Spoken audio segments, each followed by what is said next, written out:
Kepsek dan dua bendahara SMPN 9 Ambon jalani sidang perdana kasus korupsi dana BOS.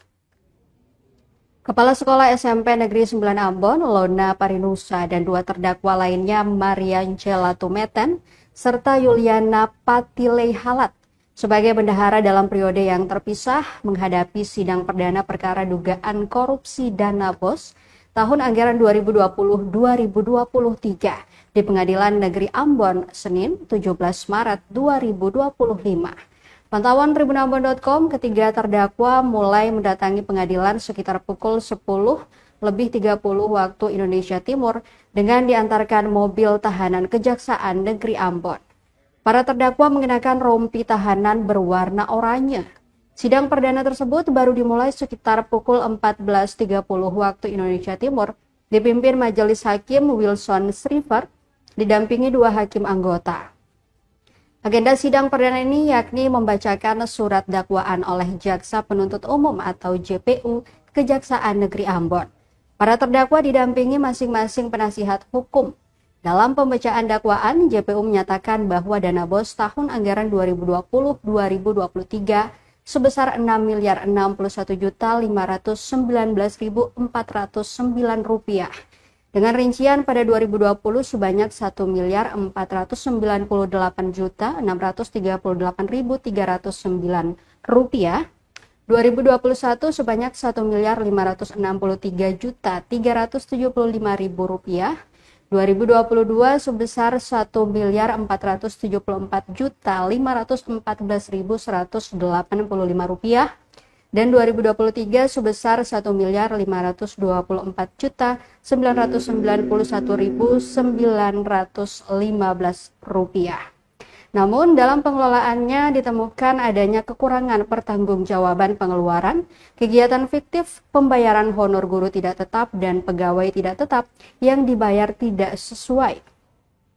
Perbuatan terdakwa disangkakan pasal primer yakni pasal 2 ayat 1 junto pasal 18 ayat 1, 2, dan 3 Undang-Undang Republik Indonesia Nomor 31 Tahun 1999 tentang pemberantasan tindak pidana korupsi, sebagaimana telah diubah dan ditambah dengan Undang-Undang RI Nomor 20 Tahun 2001 tentang perubahan atas Undang-Undang RI Nomor 31 Tahun 1999, junto pasal 55 ayat 1 ke 1 KUHP, junto pasal 64 ayat 1 KUHP, dan selain itu subsidiar pasal 3 junto pasal 18 ayat 1, 2, dan 3 Undang-Undang RI Nomor 31 Tahun 1999 tentang pemberantasan tindak pidana korupsi, sebagaimana telah diubah dan ditambah dengan Undang-Undang RI Nomor 20 Tahun 2001 tentang perubahan atas Undang-Undang RI Nomor 31 Tahun 1999, junto pasal 55 ayat 1 ke 1 KUHP, junto pasal 64 ayat 1 KUHP, juga subsidiar pasal 9 Undang-Undang RI Nomor 31 Tahun 1999 tentang pemberantasan tindak pidana korupsi, sebagaimana telah diubah dan ditambah dengan Undang-Undang RI Nomor 20 Tahun 2001 tentang perubahan atas Undang-Undang RI Nomor 31 Tahun 1999. Usai pembacaan tuntutan, hanya terdakwa Lona Parinusa bersama penasihat hukumnya menyampaikan keberatan atau eksepsi. Sidang kemudian ditunda dan akan dilanjutkan untuk mendengarkan eksepsi pada pekan depan yang disampaikan Lona Parinusa melalui tim penasihat hukumnya. Diketahui ketiga terdakwa ditahan pada Kamis 27 Februari 2025 di Lembaga Pemasyarakatan atau Lapas Perempuan Kelas 3 Ambon.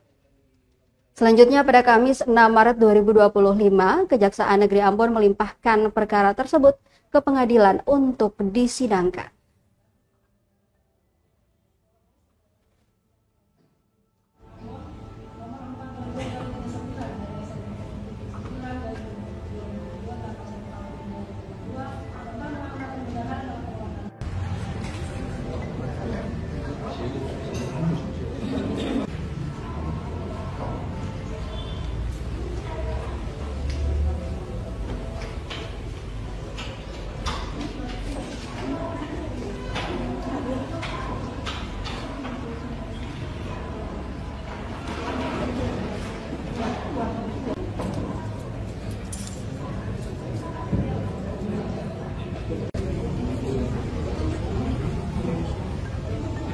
Download Tribun X sekarang. Menghadirkan lokal menjadi Indonesia.